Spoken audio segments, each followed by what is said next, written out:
Now we're going to take a look where the Hearst fire is burning in Sylmar. That has scorched more than 700 acres. Evacuation orders are in effect, and schools in that area are closed as well. Actually, we're going to head to Vanya Patina, who's been following the Eaton fire burning near Altadena and Pasadena. Tell us where you are, Vanya, and what you're seeing. Hey, Kate, yes, we are on Mariposa Lane and Maiden, and we are in Altadena. You can see what is really left of this community. I'm going to have our photojournalist Paul here kind of pan over to just show you we're in the intersection of these two streets, and every single one of these corners has destruction. We are seeing multiple homes down all of these streets. Completely down to ashes, completely burned down. If you see, I'm going to have Paul focus kind of like here in this area. There is a tangle of power lines that have been kind of falling down. We heard a tree kind of crack a little bit earlier, and that's what you're seeing is power lines either tangled up or they're on the ground. Cars are having to swerve around them, which is a really dangerous sight. You can see that right there. That's that power line that goes down. And these cars are driving over them. We're seeing some active flame as well, a little bit to my right. We can try to zoom in a little bit. We do have fire crews that are on scene, but it really is just whack-a-mole, right? We don't really know what the priority list is. Where do fire crews focus their energy and their crews at? Because there are so many homes that still have active flames. There's also a school around here that has visible damage, but every street down this area specifically has some sort of damage. If it's not a complete loss, some parts of their homes are burning. There is an evacuation resource center for the community impacted by the Eden fire. It's in Duarte. Essentially, they're allowing people to go and charge their phones, charge personal belongings, because of course you see the power lines are down. There's no power in a lot of these areas, so they're allowing them to go and recharge, and then letting them know about those full shelters that are popping up everywhere. I spoke to LA County Fire Department earlier. I asked them about those aerial drops or any kind of retardant. They said they do have better conditions in terms of the wind. They do expect the wind to pick up in the afternoon, but they said they've been flying for the past couple of hours. However, I do want to say that we haven't seen any of those. We haven't seen any kind of aerial drops in terms of water drops or retardant. So if it is happening, it's just not happening where we are at. But they are expecting the winds to pick up in the afternoon. So I think crews, what they're doing is trying to get as much done right now that the wind has kind of subdued a little bit. But yeah, people are still driving by. A lot of people kind of with their phones out of the car, just trying to see what is left.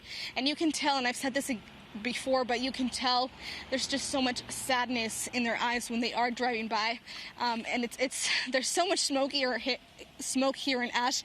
I think you can see my hand, and I haven't really touched anything besides this microphone, but there's just so much ash coming down on us that it's everywhere, really, Kate. Vanya, we can see it in your mask that is certainly doing its job and keeping that ash out of your lungs. Has been getting gradually dirty as you've been out there for us all morning. Parker Collins is also tracking the Eaton fire that is burning in Altadena and Pasadena. It has forced evacuations that cover Altadena, Pasadena, northern Monrovia, parts of Glendale and La Cañada, Flint Ridge. Parker, what do you see now? Well, like you said, Kate, this is a mandatory evacuation zone. We've heard the police cruisers up and down telling people to get out, but there are some people who are still here. One of them is with me now, Brian Simpson. He's born and raised here in Altadena. What's running through your head right now? Just devastation, because this city is a blessed city. Like I said, we was born in this city. I've been in this city over 40 years. My grandmother and grandfather in the city of Pasadena had 17 kids, no twins.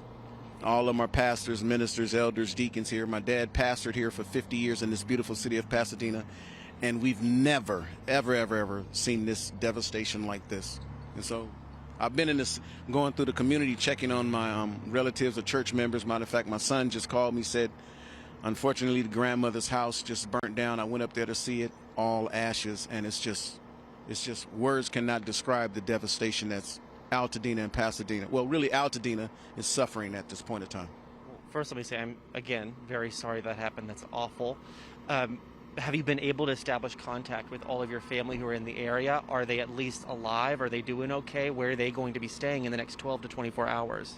Well, unfortunately, because like you just seen, we just tried to check. I called Lake Avenue Congregational Church right there on Lake and tried to call one of the ministers there, but the phone services are down. So I took it upon myself to try to go to their residences, but I got halfway down the block, but it's power lines. So I don't want to be a faithless minister. I want to be precautious because you got to be wise in these aspects. So I'm trying to check on them as much as I can, but another Deacon Sanders, he's one of my minister friends up the street. So I'm just trying to do what I can do, but it's just words cannot even describe what's taking place in the beautiful city of Altadena. I think you described it earlier off camera like a bomb or something had gone off. I mean, you've seen fires before, but I think it's safe to say you've maybe never seen it to this extent, to this extreme.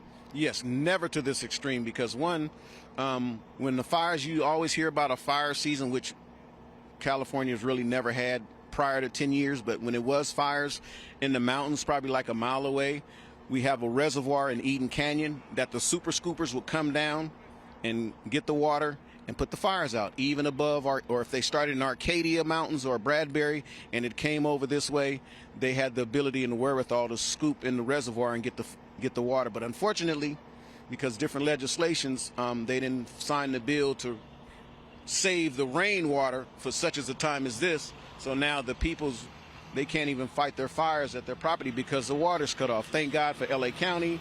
Thank God for Pasadena, which is a beautiful city that has undeniable resources. I love that city. Like I said, we've been here all our lives. 16 uncles and aunts, grandmother, grandfathers, all of them was raised here in this beautiful city. And you had said it's going to be a difficult rebuilding process because our whole state deals with the fire insurance issue. People having trouble getting fire insurance, and that's something that's affected your community too. Yeah, really devastating on that, especially with the insurance companies pulling out of California because of the different fires in different areas. So I wish the political realm and the private sector can come together, and I wish, honestly, our governor, Gavin Newsom, can literally come here with boots on the ground and ride through here and see the devastation, because we don't need to be sending no funds outside the country to other different circumstances and situations protecting them. We need to take care of our own residents and communities here and constituents here in the beautiful city of Pasadena and LA and California. Brian, thank you so much for being with us. Please stay safe as you check on your congregation and your family. I hope you're well. I hope your home is going to be okay and your family is okay as well. Yeah, thank you. I really appreciate you. Of course. So, Kate, like you heard him say, I mean, there are people who are still here checking on their loved ones, trying to make sure that everybody's okay, that the home is still standing. I've also spoke with people who are trying to do their best to protect their homes with their own sprinklers and hoses. But you heard him say sometimes the water isn't functioning properly. So a lot of different hazards out here. Again, this is a mandatory evacuation zone, and they are telling people leave now because that wind can change. Things can change in an instant.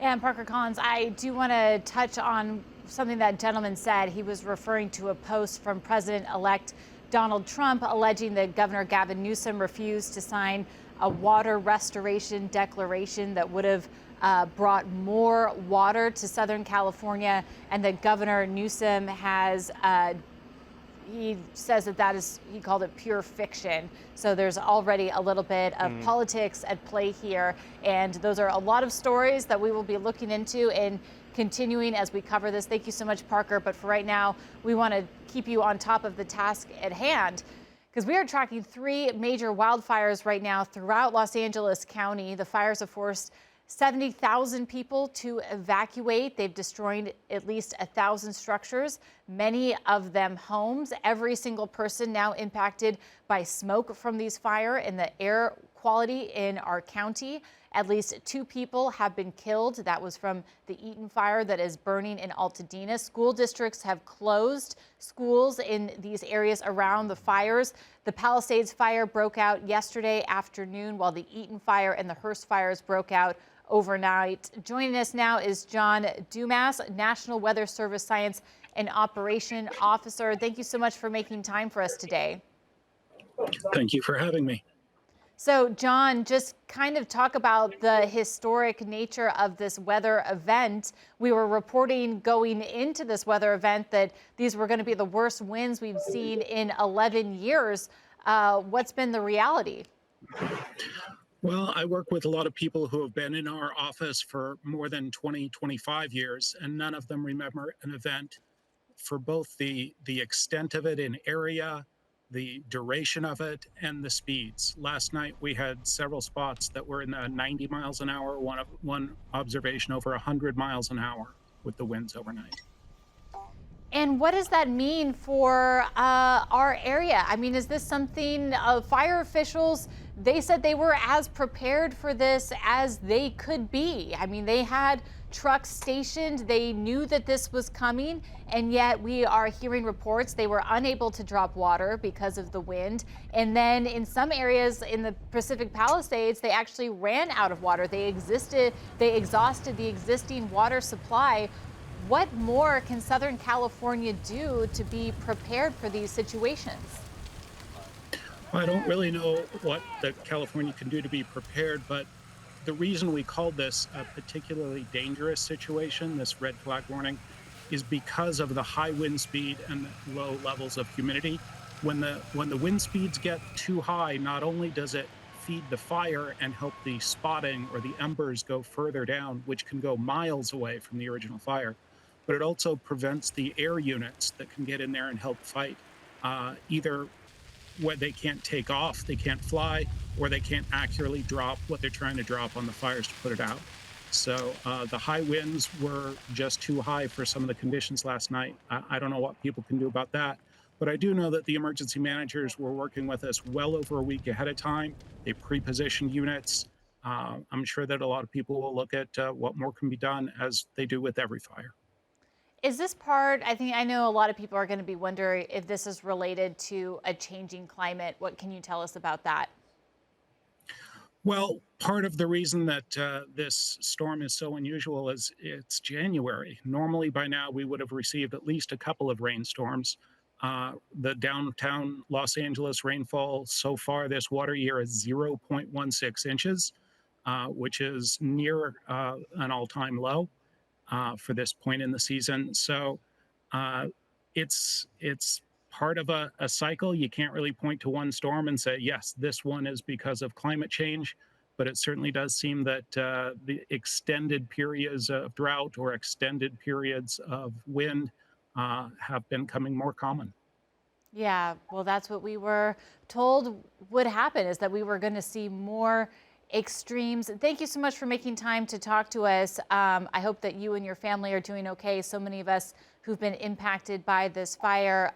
John Dumas from the National Weather Service, thank you. Thanks for getting the news out. All right, we're going to send it over to Taylor Torregano right now, who's tracking the Palisades fire. She is, I believe, now at PCH across from the Getty Villa. How are you doing, Taylor? Do we have Taylor? Hey, Kate. Yeah, we're actually just a few minutes ago we were on Coastline Drive. Now we're off of Wake Crest Drive, which is just a couple of streets over. But you can see the destruction is much of the same. We want to kind of walk over. I mean, even from where my photographer Luca and I are standing, you can feel the heat from that flame. I mean, and the whole house has already essentially been leveled. So it's incredible to be able to feel how hot these flames get for these firefighters who are literally risking their lives for our property and our lives.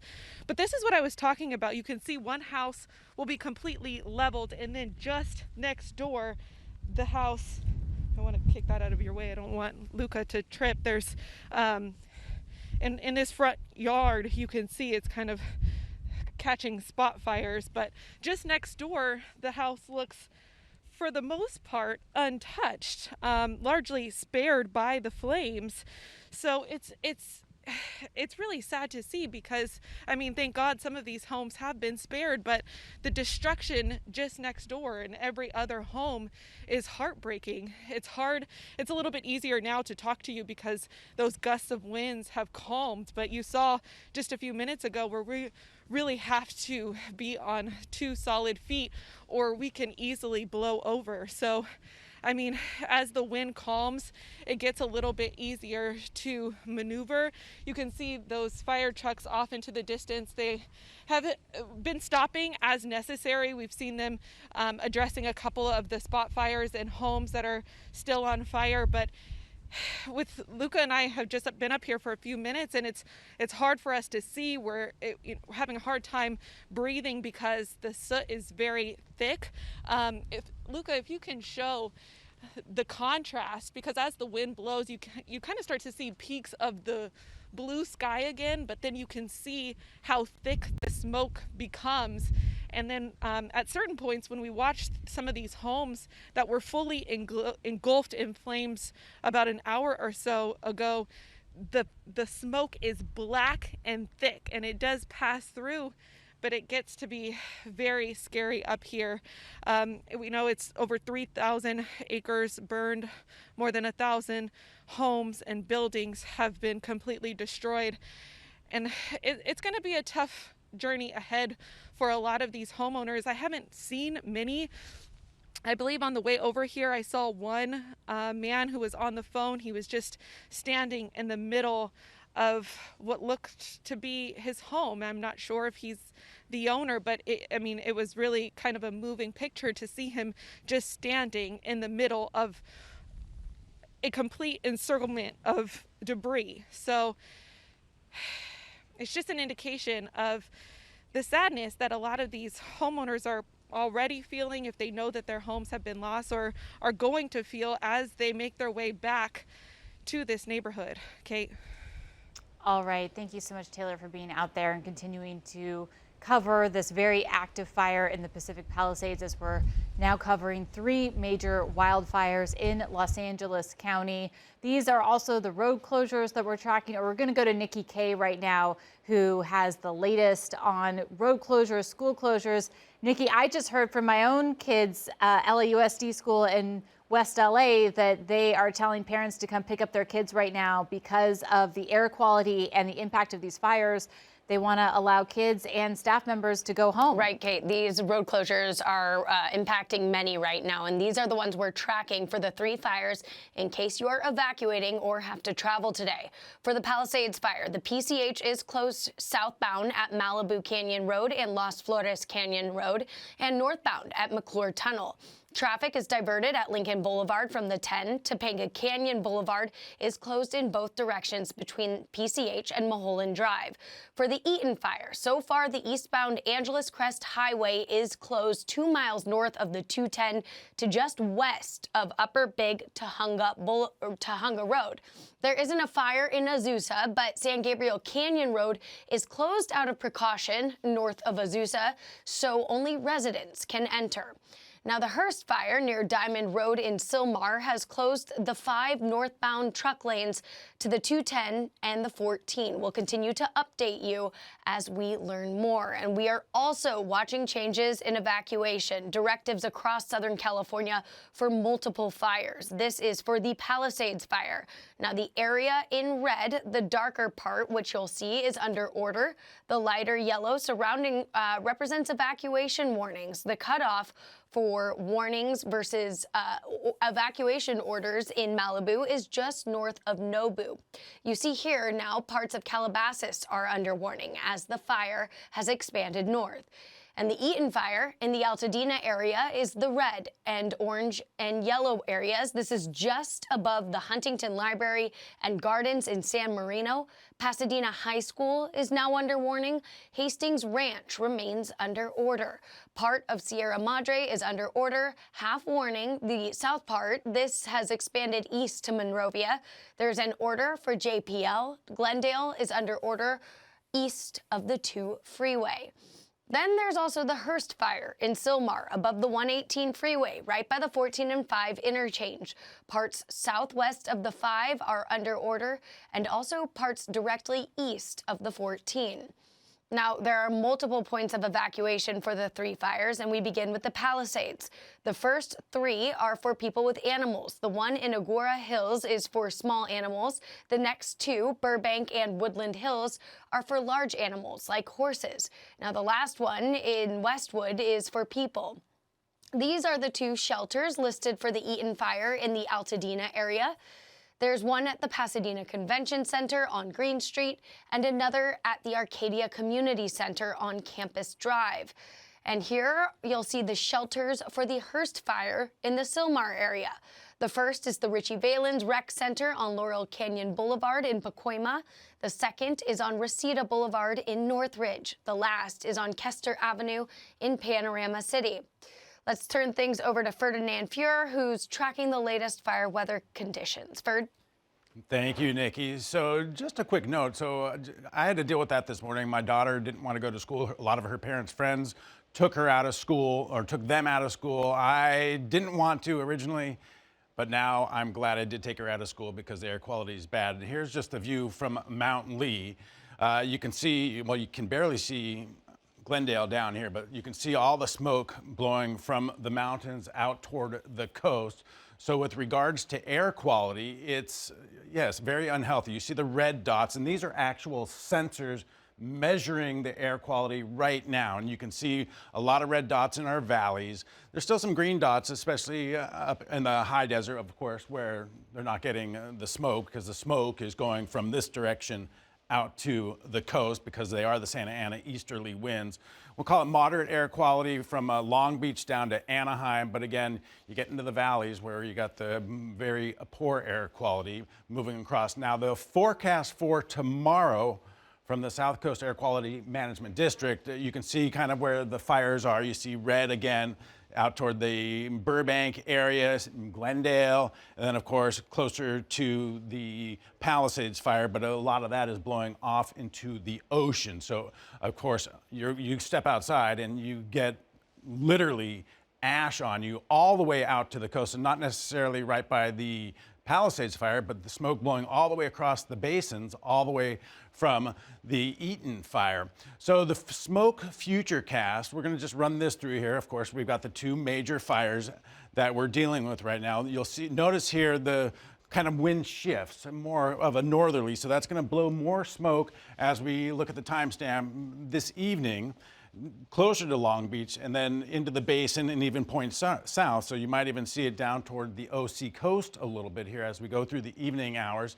And then as we go through the overnight hours, it doesn't get as bright red, so it kind of gets dispersed a little bit, but a lot of it will probably get trapped as the winds start to die down in some of our valleys and then also in our basins and all the way down to the OC coast. So you can see it's a little bit brighter in the red there. And then as we go through the day on Thursday, offshore winds pick back up again, not as strong as they are today, but they will. And you can see that smoke blowing back out toward the ocean there. So another, big picture here of the wind. So we're gonna run this through as well. So we're starting right about now. Again, here in the basin and down toward Long Beach and then points south of LAX into Palos Verdes, you're not going to get too strong of winds. So there might be some gusts at times, but the strongest of the winds come down the 14 and then through the San Fernando Valley out toward Van Nuys and then over the Santa Monica Mountains. And of course, you get into those canyons where it actually acts as a funnel. So even though we're seeing 35, 40 mile per hour gusts on these numbers here, you get into either a canyon or an exposed area, or you get winds within the fire creating its own fire weather, and so then you get bigger, crazier gusts and more erratic gusts with these flames.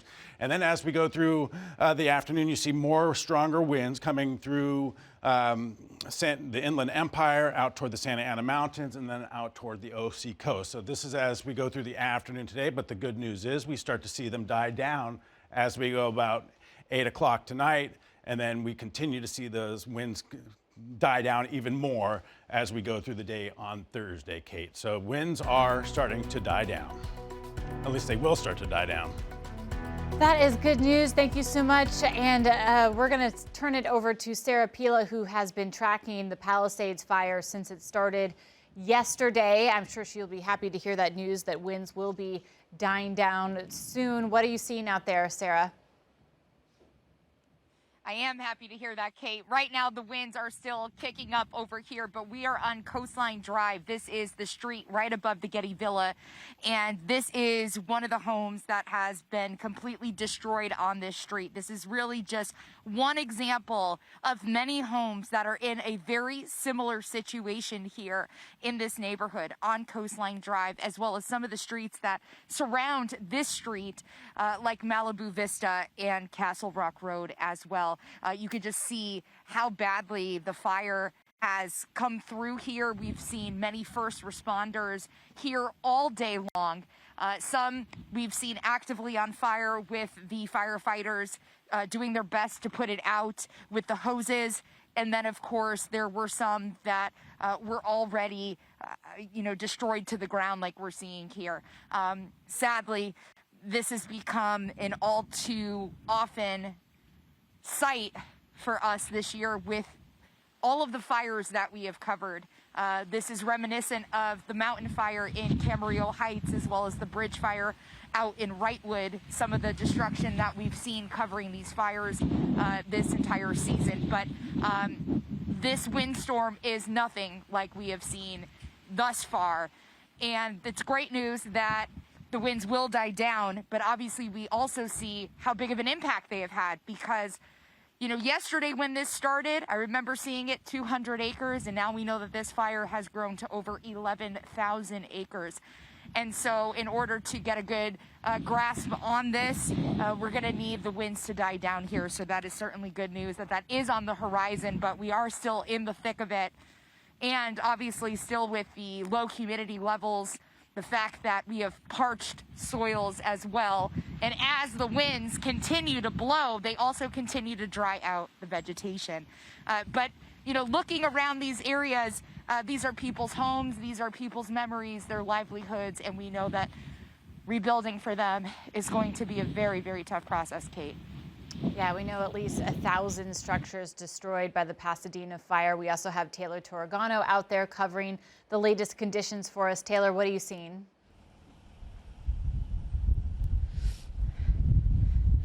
Hi there, Kate. Yeah, we are just a couple of homes up from the last shot that we brought you. I'm here with David, who moved here a year and a half ago from Michigan and returned home today to this. That's right. Yeah, I woke up yesterday, there was no fire, and went to class at UCLA, and by the time I got to class, I had received word that there was a fire, a 10-acre fire. It spread to 200 acres in 30 minutes. I just barely had time to get home. 45 minutes later, they closed down the road, so I got the pets out just in time. Cat, dog, my wife, myself, we're safe. We evacuated Santa Monica yesterday, and then after we evacuated Santa Monica, we had to evacuate again to West Hollywood after the evacuation notice got placed in Santa Monica. So it's been a whirlwind. Are you guys in shelters or a hotel? We're in a hotel right now. Because most of your family is back in Michigan. That's right. Yes, it's just my wife and I out here.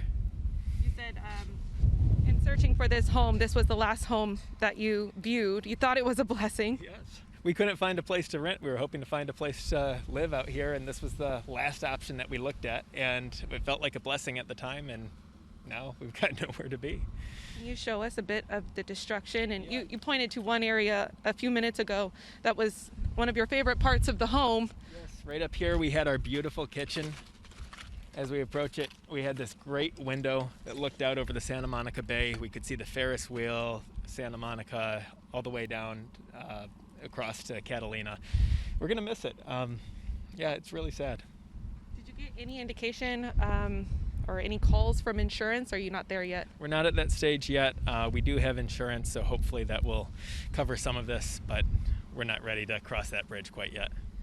You gathered a couple of things that are near to your heart. When we walked up, Kate, we saw David kind of salvaging through the remains, looking for things that might have been spared. What'd you find? These are just a few keepsakes that I found around the house. None of these are particularly sentimental, but they're things to remember our time living here by. Beggars can't be choosers. One of these is we got a lot of these at yard sales from neighbors, so they have sentimental memories, my wife and I picking them out together. And then this one is the coffee cup that was made by hand by some of the people I work with in Jamaica with an organization called the Caribbean Christian Center for the Deaf. And so one of my friends made this mug for me in Jamaica, and so I'm glad that I found it. Def Can Coffee. But just something to remember our life here by. It's an indication of the work that you said you want to do. You're going to school to help fundraise for nonprofit organizations, which is a bit ironic because we lean heavily on organizations like the American Red Cross in times like this. That's right. Yes. I used to work in finance, and now I'm getting a Master's of Public Policy at the Luskin School of Public Affairs at UCLA. I do want to use those skills to help fundraise for nonprofit organizations like CCCD. But yeah, that's what it's all about for me.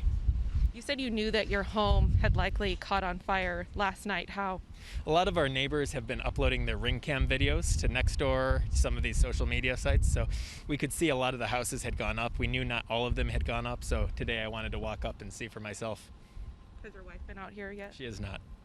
What's next for you guys? Is there any saying? We'll get an Airbnb somewhere. We'll try and find a place to rent in the meantime, and we'll take it one day at a time. Are you guys going to take any time off of school? Are you okay? No, we're going to keep plugging away at it. We won't let this take us down. A resilience that you can sense, I mean, along with the very real sadness of the situation here. Kate, we'll toss it back to you. All right, Taylor, thank you so much. Best of luck to David for finding a place to stay and that he was able to at least save some keepsakes there. Seems like he'll be able to move forward from this. To put things in perspective, at least 70,000 people are under mandatory evacuation orders in Los Angeles County right now as those 3 major wildfires continue to burn. As residents leave their homes in search of safety, LA County Sheriff Robert Luna did have a warning for potential looters looking to take advantage of this situation. In a press conference earlier today, he issued this warning saying, "Stay away." Take a listen. It's always sad when I have to say this, but part of our responsibility is to make sure that no one loots or steals from our residents, our community members who are already being impacted. And I'm sad to report we've made 2 arrests this morning for looting already. So if you are thinking about coming into any of these areas to steal from our residents, I'm going to tell you something. You're going to be caught, you're going to be arrested, and you're going to be prosecuted. Don't do that. Stay out of these areas. It's only for emergency workers and people who live there. More than 100 structures have been burned by the Eaton fire near Altadena. More than 1,000 structures destroyed by the Palisades fire. Vanya Patino is tracking the Eaton fire burning near Altadena in Pasadena. Vanya, what are you seeing now?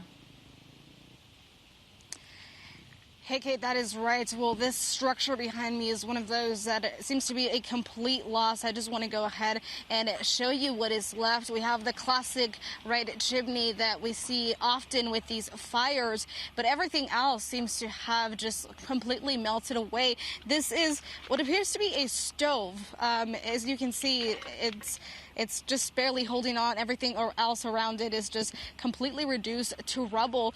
The biggest issue right now that we're seeing is with, we're going to continue to move a little bit. We have fire crews here telling us to move, but there are a lot of hot spots around this area. I want to just go ahead and have my photographer show you.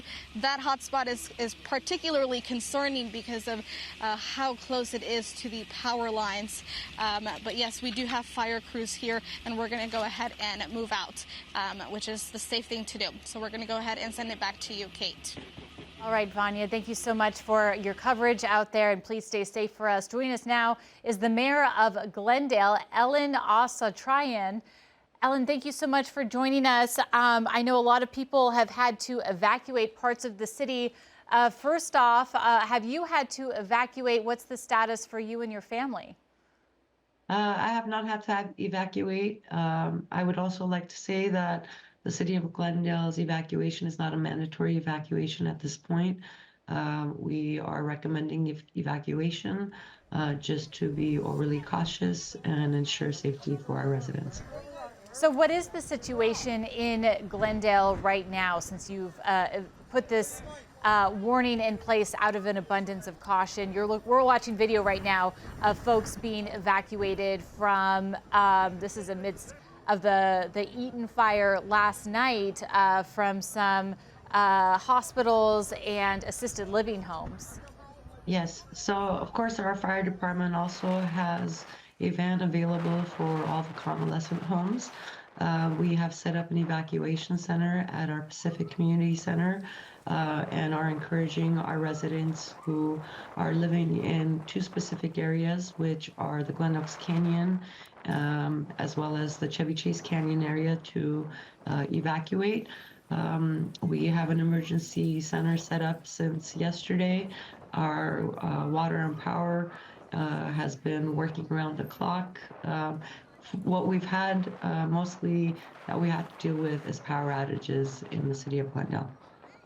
Are you concerned about the sheer number of evacuations that are impacting LA County right now? 70,000 people right now under evacuation orders, more under these warnings. We've been talking to some people who evacuated last night. I want you to listen to that sound, and then we'll talk about it on the other end. The neighbors, we were all in the street, the neighbors talking with each other and trying to figure out what to do. And then it became very evident we were in danger and we had to leave. So we left. We're at ground zero, and I think most of the people I've talked to here are at ground zero, and we really need guidance and support. So, Mayor, the question is are there enough places for people to go? So most definitely for the city of Glendale. I'd also like to say that we have a great communication system in the city of Glendale. We have a text system that goes out to our residents. Our social media and web pages have been really ramping up with information. When we did the evacuation alerts, we also notified immediately at the same time the evacuation center that is available. And of course, our emergency teams have planned out just in case we need to do additional evacuations for us to open up additional evacuation centers. What is your plan moving forward and we continue to see these wind conditions and monitor these fires? The plan would have to come from our fire department. And for us, it's to make sure that they have all the resources that they need. I'm confident in both our fire and police, as well as our utility, who has been overburdened. But I will say that Glendale is home to the largest immigrant population in all of California, which puts additional burdens, particularly when it comes to immigrant communities that have language barriers. I'm proud to say that we have been communicating with residents about the evacuations and the details, not just in English, but in different languages, which is something that is very important during this crisis point. And so the plan is to watch, and the plan is to make sure that we're allocating all the resources that we can to keep our residents and our businesses safe. All right, thank you so much. We're hearing right now from the mayor of Glendale, which has an evacuation warning in effect out of an abundance of caution as we continue to monitor these conditions. Now we're going to send it over to Tanya McRae, who's monitoring what people are saying on social media. Hi, Tanya. Hey, Kate. So we are seeing posts everywhere from every corner of Los Angeles, people who are not just in the fire zones in Palisades or the Eaton fire, but people who are in other areas of Los Angeles that are also experiencing the smoke. The Palisades fire has destroyed several businesses in that area. And this person says, very bleak, our neighborhood fish and chips and Thai restaurant have burned to the ground. A picture here is posted about the Thai restaurant Chelada. He tweets that the Blue House had some of the best Thai food. Both tweets talk about how much these two restaurants were important to the community. And this person says, I just talked to my buddy who lives in Malibu, and he told me two iconic restaurants where I've been 1,000,000 times are burned and destroyed. The Real Inn has been an iconic fish place. And this woman posts some of my favorite Pepperdine rest areas are closed. Chelada and Real Inn, both Los Angeles staples, so devastating. They're small, family-owned businesses. If anyone knows of a way to donate or help, please let me know. There are also several Hollywood productions that are shutting down indefinitely because of fire conditions. Among the shows are Jimmy Kimmel, as well as the dramas Grey's Anatomy and Odyssey. And we are seeing things about production, about businesses that are closing down across all the different areas. And, one of the things that's really crucial right now for people to understand is that even though not everyone is in the fire zone, people are making preparations because this could happen in any part of Los Angeles with these wind events. Meanwhile, Universal Studios announced that its locations here in SoCal, Universal Studios Hollywood and the City Walk, are closed today because of fire conditions. And on X, formerly known as Twitter, the amusement park said they will, quote, continue to assess the situation and expect to open for business tomorrow. You can see here the fire, there's fire in the hills, but the smoke is really across LA County. And what we're seeing across all the social media platforms is that businesses and residents across LA County are unofficially making preparations for the possibility of an evacuation, even though they're not in immediate threat of the Palisades fire or the Eaton fire. But with the current extreme weather event happening across SoCal, people are on high alert, just in case. And the high winds are blowing fiery embers for miles, so that's one concern. And then power lines are also going down. We've been seeing that in many different areas, and that could spark a fire just about anywhere. So as we've been saying all day long, people need to have their go bags and their emergency kits ready and have an evacuation plan ready. And that also is changing because, again, we don't know where the next fire could potentially spark up. So please stay tuned to make sure that you have the latest about what's happening across SoCal. Back to you. Thank you so much, Tanya. And we are continuing to give you live reports from on the ground. We're going to go now to the Palisades fire where Sarah Pila is, where some homes have burned down. Sarah, what are you seeing? So here, Kate, on Coastline Drive, we're seeing a lot of the damage and destruction from these homes that have burned. I'll step out of the way so you can get a much better look at this. We've seen first responders coming up here all day, up and down. So many of these homes just on this stretch of Coastline Drive are no longer here. So for residents who have evacuated, it's going to be really tough to come back and return to see that their homes have been a total loss. Now, of course, there are some still standing, but we could really see, I think, how wide the scope of the Palisades fire, the amount of structures that have burned. I think the last check, it was 1,000 structures have been destroyed. And so these are just a tiny portion of what this fire has produced here. Now, outside of Coastline Drive, as you keep winding through this community of neighborhoods, you see a very similar story. We don't see a lot of residents around. In fact, I ran into only one resident who decided to stay, but largely it is all media and it is all first responders from many different types of agencies. We know that this fire has grown to over 11,000 acres. The winds are still extremely strong out here, Kate, as you can, I'm sure, see and maybe hear through my microphone. Even at times when I'm standing waiting for you guys to come to me, the wind will be so strong that it will knock me back on my feet. So I definitely encourage everyone who's listening to stay vigilant, because we don't know exactly what Tanya was just saying. We don't know when or where something could spark, and with the winds being as strong as they are and can carry embers for long distances, anybody is sort of fair game if the fire is close enough to that path. So having that go bag is really essential in staying informed, Kate. Thank you so much, Sarah, for continuing to give us that look of homes out there. Now we're going to turn things over to Ferdinand Fuhrer, who's tracking the latest fire weather conditions. Hey, Fuhrer. Thank you, Kate, very much. All right, so here's the view from our Westwood Gateway camera, Palisades fire, and it is slowly inching actually a little bit closer to Santa Monica or Santa Monica proper. I know the Getty's over here. You can see a helicopter flying right up in there. Or I don't know if you can see it, but a little bit of a wide shot there. But here's another shot. This one from the Santa Monica Mountains, kind of looking in the other direction. So this one on top of the Santa Monica Mountains, looking toward the east. You can see all the smoke out there.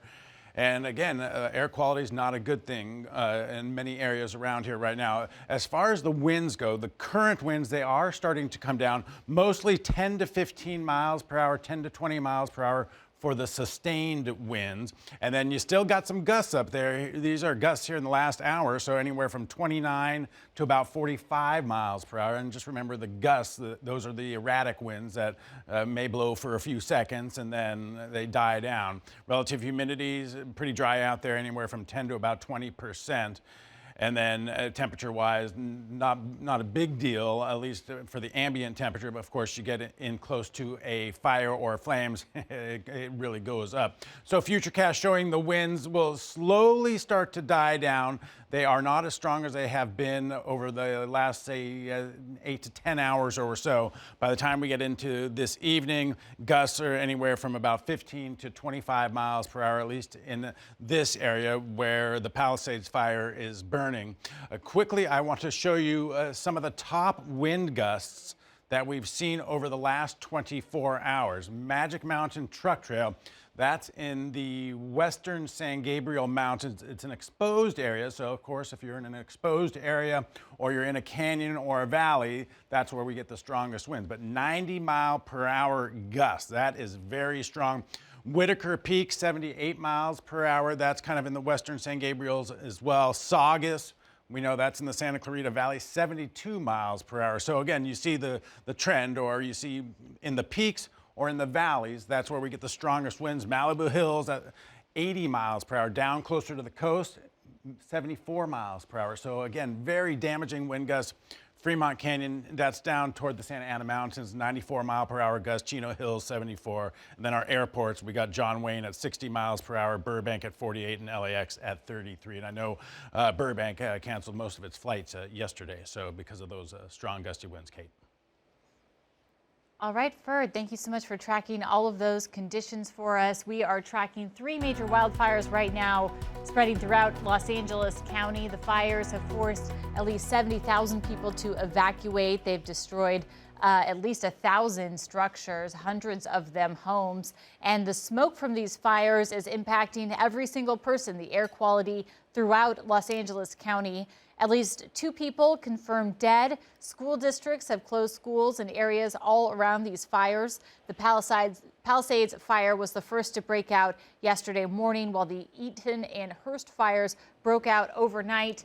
Joining us now is Los Angeles County Supervisor Lindsay Horvath, who has been monitoring this situation. Lindsay, I just want to talk to you about the sheer number of evacuees. Of course, we live in a major city. There's a lot of hotel rooms, but is there really enough places for people to go, especially as we're seeing things like assisted living care facilities empty out? Is there a plan in place to take care of these people? Well, we have stood up additional shelters as we expand our evacuation warnings and ultimately evacuation orders. But we are grateful to the hospitality community who has come to the table to help us bring hotels and other options to help relocate people out of these areas that need to be evacuated. It's for their safety. It's for the safety of those who are on the front lines. And so we're working to make sure we are able to safely get people into a new location as we're asking them to evacuate. But we can't risk leaving people in dangerous situations.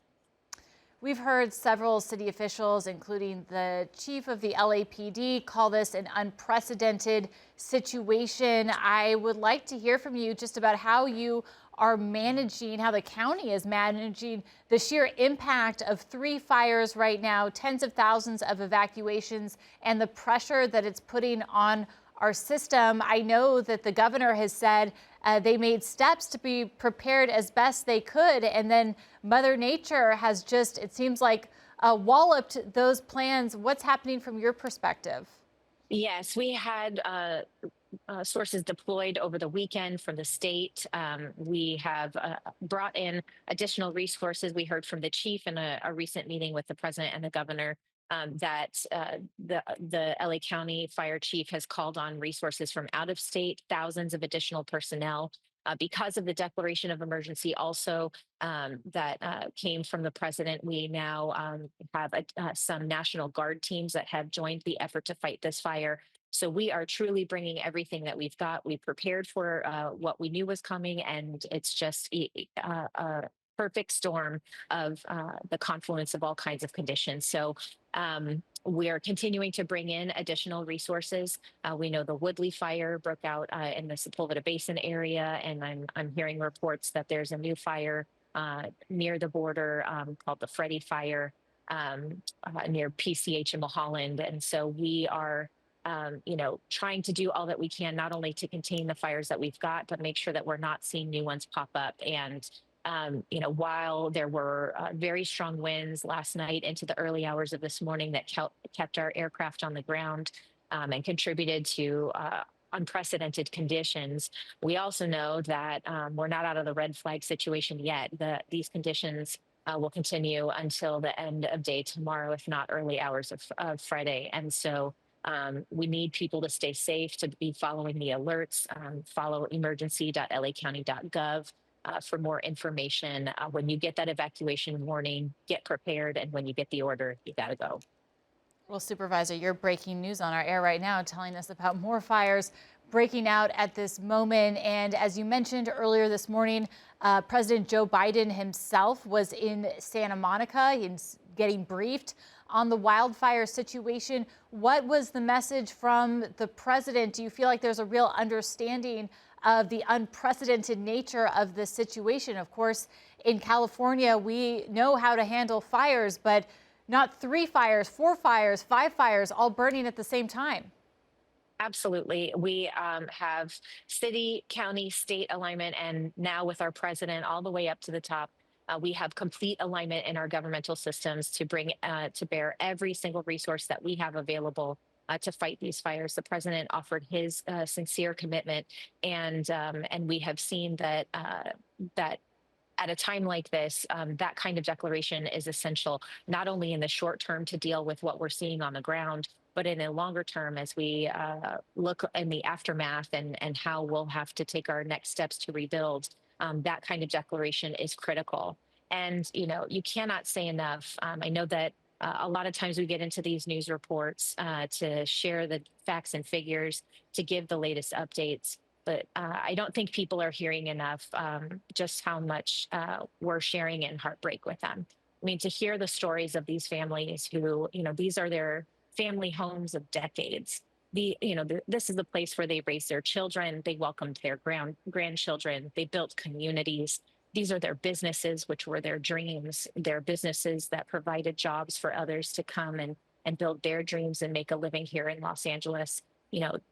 This isn't just data points and structures. These are people's lives. This is our home. This is our Los Angeles home. And so I'm really grateful to everyone who's on the front lines fighting this to make sure that that we're keeping people safe, but that we're also keeping our community safe. It's truly devastating. And just the sheer, it is overwhelming, just the reports that we're hearing right now. I mean, that's a guesstimate saying at least 1,000 structures in the Palisades area.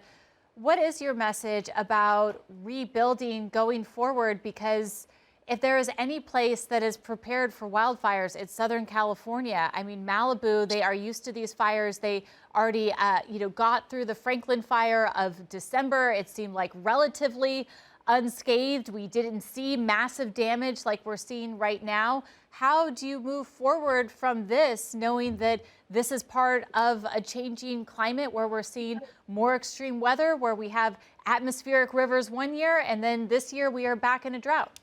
Yeah, last year we were talking about extreme wet weather conditions that eventually led to the closure of Topanga Canyon because of a landslide. And now we're talking about a complete evacuation of Topanga Canyon because of these fires. We know that climate change has contributed to such extreme conditions. These are no longer seasons. These are significant events that we have to plan for as part of our future, and that we have to continue to invest in infrastructure. Luckily, the voters of Los Angeles County invested in Measure E, which will bring more dollars not only to our physical infrastructure and the vehicles and making sure that We have the personnel to fight these fires, but it's a commitment to the work of our fire department and to those who are on the front lines fighting these fires. To have the Palisades fire break out in such a densely populated area, difficult terrain up into the hills. It's a different kind of fight than what you see in the Santa Monica Mountains in a more open space. And that's why the evacuations are so critical, because when our personnel are trying to get in there and do what they need to do to get this fire under control, they have to also worry about loss of life if people haven't evacuated. And so I know it's devastating to even consider leaving a community you've been a part of for so long. But when you get into these very challenging circumstances, our first responders are navigating completely uncharted terrain in many ways. Well, thank you so much, Supervisor Lindsay Horvath, and I appreciate you bringing it back to talk about all the people who have been, their lives changed forever because of what we're experiencing right now, and it's not even over yet. In fact, we are seeing new fires break out at the moment. I know you've had a very busy day, so I appreciate your time and bringing us the latest information here on Spectrum. Absolutely. Thank you for working so hard to keep people informed. That's what's going to keep them safe. Well, and we are continuing to track school closures. To pivot now, we're going to go to Nikki Kay, who has all the information you need to know. And Nikki, just as I was talking to you earlier, we started out today, my son's school was open, and then about 12:30, we got a notice that they were going to be closing for the day, that staff would stay there until every kid was picked up. But I think right now this is a day where people want to be home. They want to be safe with their families. So what's the latest? Exactly. I'm hearing a lot of people who want to just be together, right? To have eyes on one another and know that each other are safe. So keeping an eye on those school closures for today. At least 19 districts having announced full or partial closures per the LA County Office of Education. We start with Alhambra, Arcadia, Azusa, Burbank, Duarte, and El Monte. These districts are all closed for the day. Next are Garvey, Glendale, La Cañada, Las Virgenes, Los Angeles, and Monrovia. We'll go through the LAUSD specific closures in just a moment, but also Mountain View, Pasadena, Rosemead, San Gabriel, San Marino, and Santa Monica, Malibu. Here you see South Pasadena, Temple City, Valle Lindo, and Caltech. Now, finally, these schools are all part of LAUSD, Kenter Canyon Charter Elementary, Canyon Charter Elementary School, Marquez Charter Elementary School, Palisades Charter Elementary School, Paul Revere Charter Middle School, and Topanga Elementary Charter School. The Zoo Magnet at North Hollywood High won't have classes at the zoo. Go to North Hollywood High's main campus instead. And there are grab-and-go meals at Madison Elementary, McKinley School, and Willard Elementary. This is in Pasadena. And now Jazz Kang joins us from near the Pasadena Convention Center, which is welcoming new evacuees. Jazz.